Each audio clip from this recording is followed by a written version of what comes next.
Have you ever felt like the more clearly you see the world, the harder it becomes to be part of it? Like the deeper your thoughts go, the further you drift from everyone around you? You're not imagining it.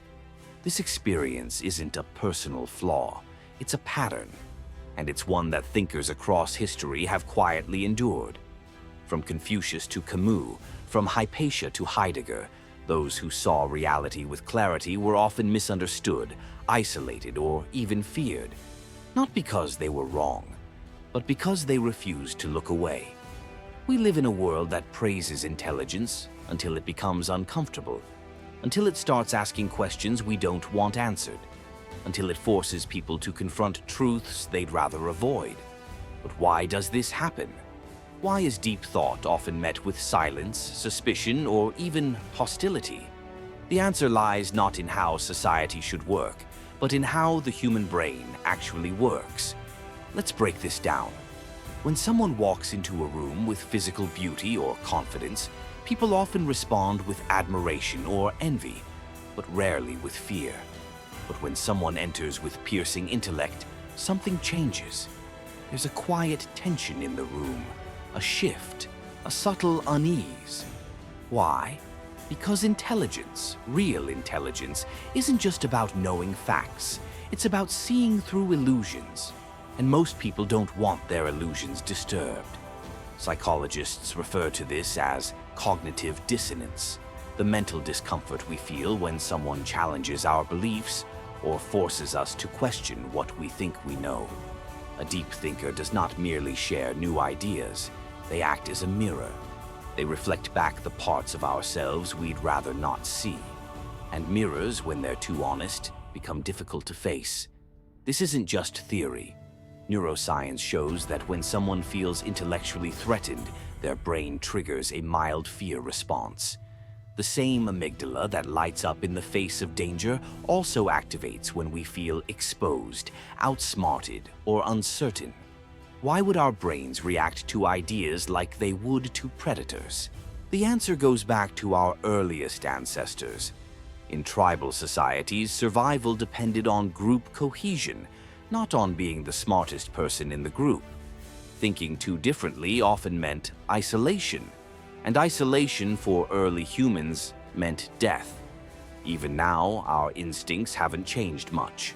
So, when someone begins to question the obvious, challenge the status quo, or speak in a way that unsettles the group, our brains treat it as a threat to harmony.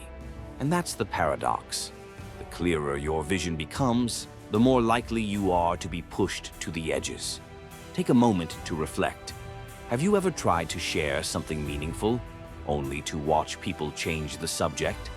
Have you ever been told you're overthinking, simply because you refuse to accept shallow explanations? These aren't random experiences. They're social patterns, defense mechanisms designed to preserve comfort over clarity. In large groups, this discomfort intensifies. Studies show that people are far more likely to reject intellectual insights in public settings than in private conversations. Why? Because in groups, status matters, and deep thinking threatens status. The group doesn't just hear an idea, it feels the shift in power. And rather than listen, many instinctively protect their place by minimizing or mocking the thinker. This is why those who question deeply often find themselves alone. Not because they want to be alone, but because there's often no space for depth in a world obsessed with ease.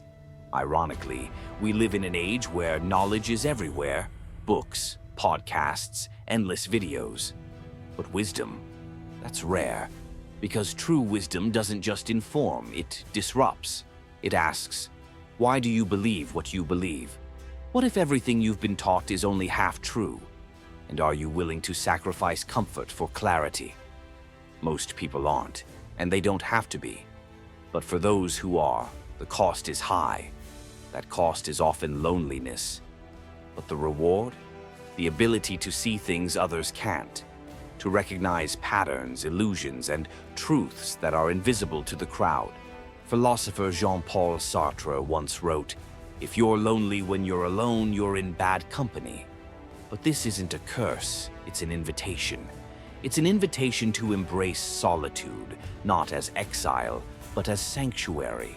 To recognize that the mind, when unburdened by noise, becomes a powerful lens, and to understand that deep thought, while isolating, is also liberating. So, what can deep thinkers do in a world that fears them? First, stop seeking mass acceptance. It's a moving target and one that rarely rewards truth.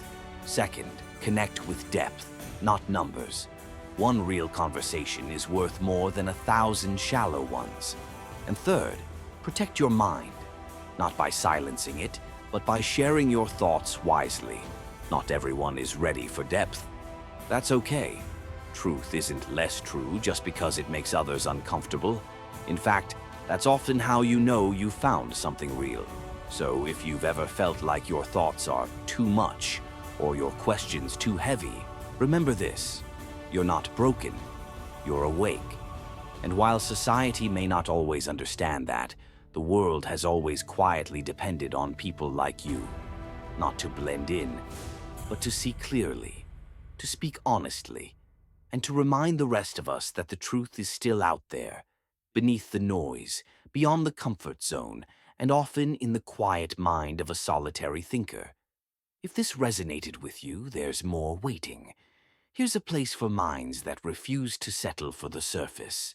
So if you're ready to keep questioning, keep thinking, and keep exploring the truth beneath the noise, watch the next video. Your journey is just beginning.